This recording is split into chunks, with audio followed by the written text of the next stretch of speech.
planned out several years ago are helping as well. This is ABC News. Mason City's local news, weather, farm, and sports station is also your connection with the top news stories from around the world. To stay informed, lock your radio dial on AM 1300 KGLO.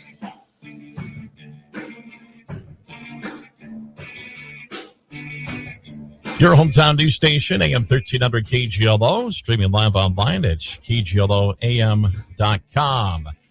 As we are going to talk about a conference that's coming up here in the middle of the month of June called the Golden Years Education Conference. It'll be held out at the North Iowa Area Community College campus. Jana Mentzer of the Rocksteady Boxing and Anthony Romualdo of the IOOF Home are here to discuss the program that's coming up on June 15th. And welcome to our KGLO studios. Yeah, thank you for having us, Bob. You bet. Thank you. You've been here, Jana, several times talking about Parkinson's disease and the Parkinson's Walk and whatnot. How did the Parkinson's Walk come up, by the way? Oh, it was awesome. Thank you so very much for you coming out to join us for the event and all the support from the listeners here. We had probably about 300, maybe even a little bit more people participating. The weather was good, a little brisk in the morning, but we had a great event. We just wrote an $8,000 check to the Michael J. Fox Foundation. Nice. And then we also have money that we're keeping here locally to help people with Parkinson's. In fact, we've got an event on June 5th where we're sponsoring a charter bus to go to the APDA conference. That's the American Parkinson's Disease Association conference in Des Moines. It's the largest conference on Parkinson's, actually, I think, in the nation. But it's a great event. And so we're paying for the bus to let people go down. And so they don't have to worry about the logistics. So that's actually on our Rocksteady Boxing Facebook page. So if anybody in the area is interested, shoot me a note because we still got some room on the bus, but that's June 5th. Well, let's talk about what's coming up on June 15th and the Golden Years Education Conference. Maybe just talk a little bit about what this is going to be all about. Yeah, so Jana and I belong to the Aging Services Coalition group, and the purpose of our group is we're just a collection of individuals that work primarily servicing aging individuals, retirement and older, and we get together. Everyone there is a volunteer. We dedicate our time. Some of us are on the clock, but we represent our organizations, and we brainstorm ideas on how we can bring education and awareness of the services we all offer, because believe it or not, a lot of the times there is lack of awareness of what services there are available for people that need help. And we are hosting a conference at NIACC in order to get all these experts together in one place. Normally you have to pay for this sort of information, a lot of money. And I know one of our first speakers that we have coming up is Dave Groders. He is going to be talking about asset management, and we just feel information reaching of that nature, reaching our community is very beneficial, especially for those entering their golden years. Yeah, I was going to just about ready to ask you, who should be attending this necessarily? Yeah, so it's a wide range, right? So we're targeting topics that are important for people who are retired or retiring soon, right? So there's everything from retirement planning, Medicare, like that key decision on Medicare Advantage. Is it really an advantage?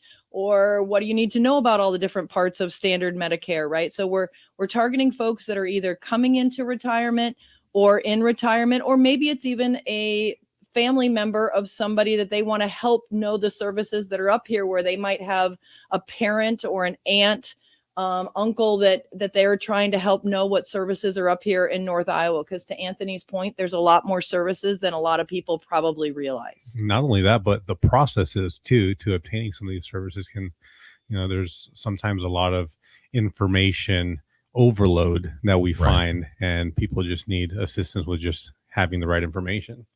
Well, I know you talked about, Dave talking about asset protection, and looks like there's 3 different groups or 3 different sessions going on at the same time. And maybe we can just walk through what some of these sessions will be about. You mentioned asset protection, eating well. You've got Jen Art with Ritz Nutrition. Obviously, she can offer some great information for everybody.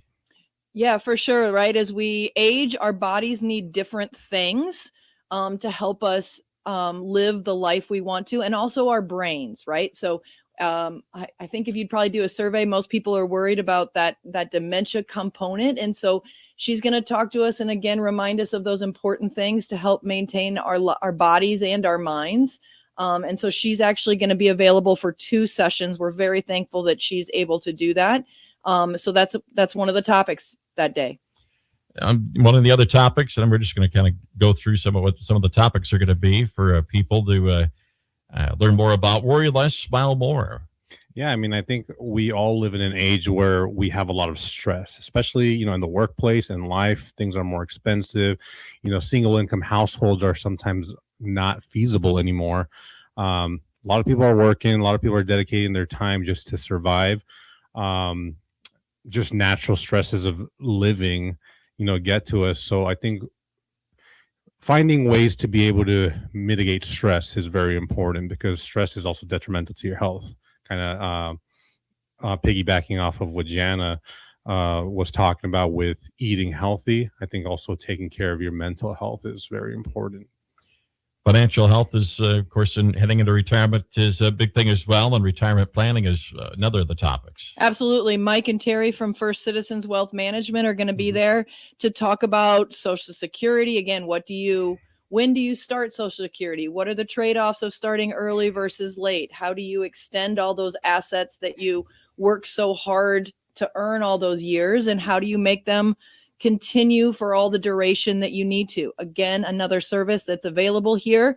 Often you go pay to do it. Now you get to come have a conversation and learn from those guys. Maybe you already have your financial advisor, but or it's your uncle sitting at the Thanksgiving table and you want to know whether or not that's really the right advice or not, right? So you can come and just hear somebody else give perspective, and it's another opportunity for folks to learn. Yeah, a couple of years ago, I did for our employee newsletter, I did an article on financial literacy, and I don't remember the exact number, but I think it was like somewhere around the neighborhood of 67% of Americans are financially illiterate, meaning they don't manage their finances properly.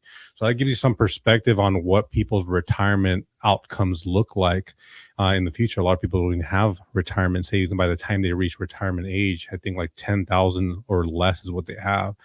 That's scary, considering Social Security is also something that is beginning to diminish for people. So, well, Anthony, before you walked in the door, Jan and I were talking about organizing and clearing clutter in the studio, but I'm sure that's probably not. I did think about mentioning this to you, Bob.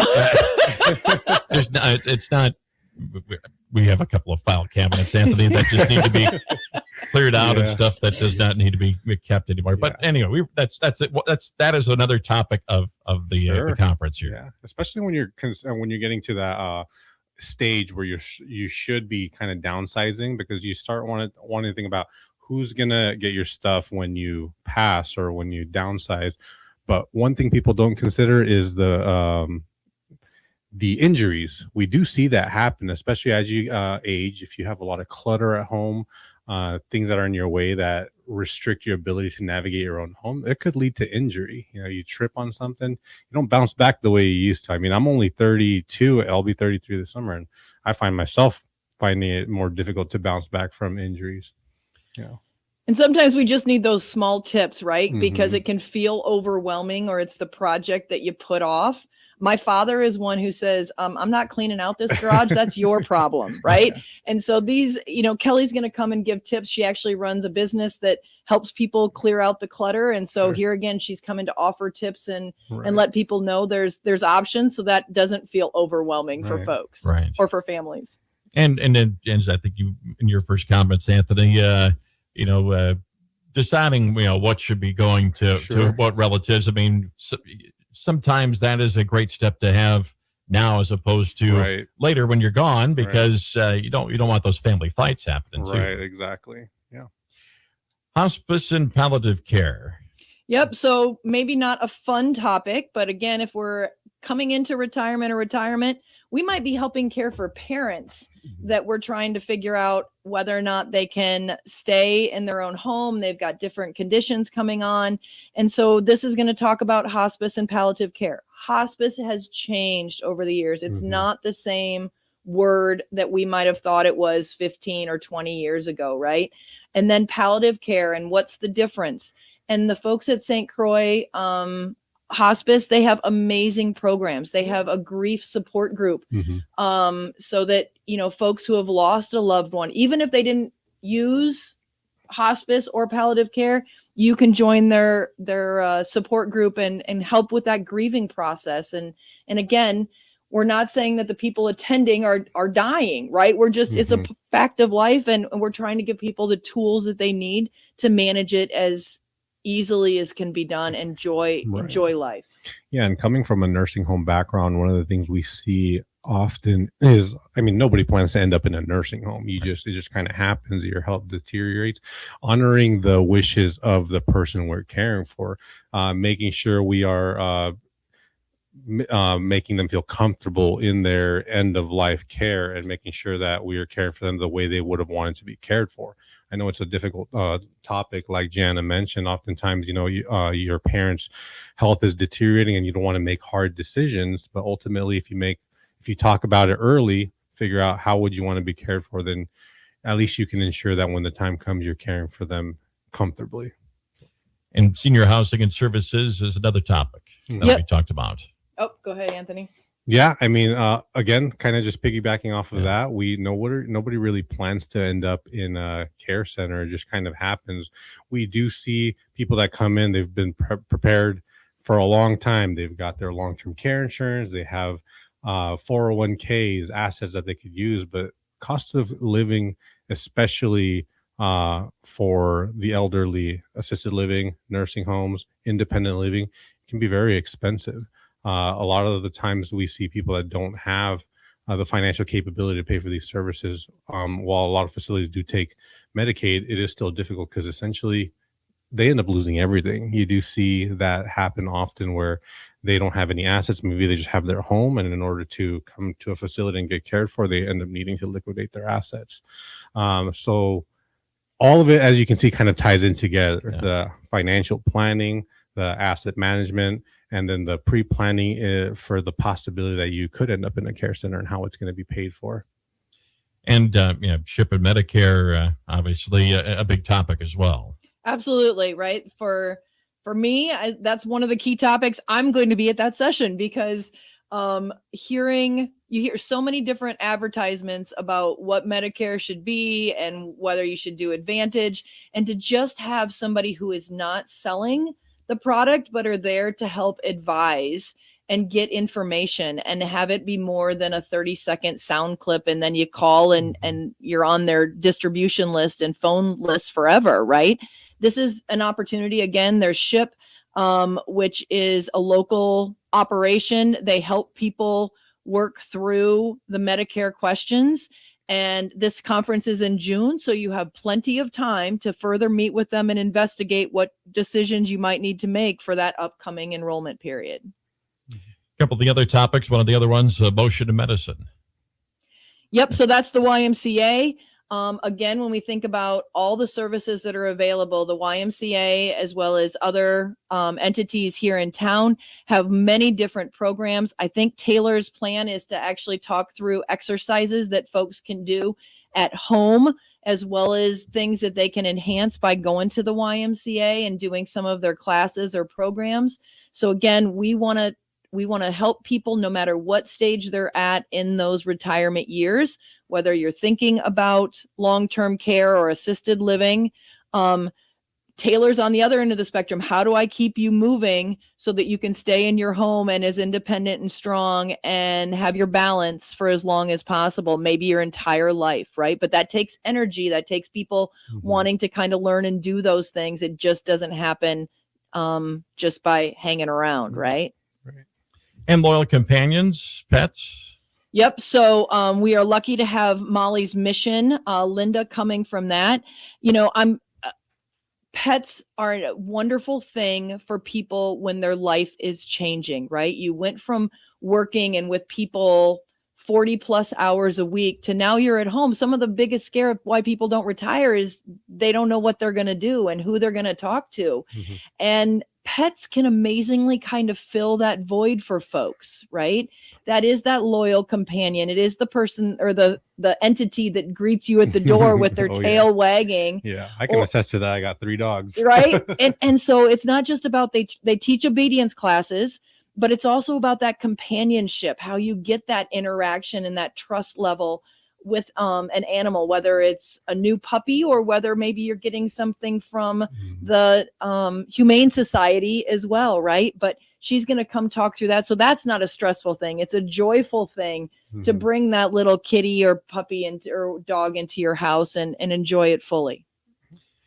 Well, this is a day-long conference on Monday, June 15th from 8:30 to 3:30. And, if people are hearing this and they're interested in taking part in this education conference, what do they need to do?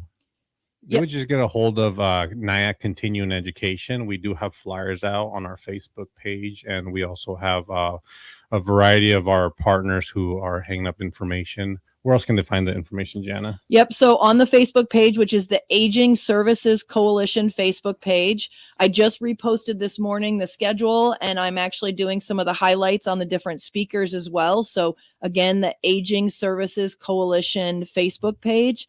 And to register, you do need to pre-register because we are limited on the size of rooms for the breakouts at NIACC. So we do need people to call and register with NIACC Lifelong Learning. So that number is 641-422-4358. So again, call, sign up, get your breakout sessions reserved so you've got a spot in those because we are limited in that. I know people are already calling. And so I think we're getting close on a couple of the sessions. So call soon and get your spot. Again, that's 641-422-4358. And you can find more details on the speakers and the schedule on the Aging Services Coalition Facebook page. Yep. And then the lunch will be provided as well. Absolutely. Thanks, Anthony. It's $15 to join for the entire day. So although you get 4 different sessions you get to pick from, and you're getting lunch. And so essentially you're paying for lunch. The rest of it is being offered from all these wonderful folks in North Iowa. Right. Yeah, man. We just want to give a huge thank you to anyone who has sponsored and helped us with this event for sure. Absolutely. All right. Jana and Anthony, we appreciate you stopping in to talk a little bit more about this event, and hopefully we can get some of our listeners out there. So sounds great. Thanks, Bob. Thank you. Jana Mentzer and Anthony Romualdo of the Aging Services Coalition of North Iowa here in your hometown news station, AM 1300 KGLO.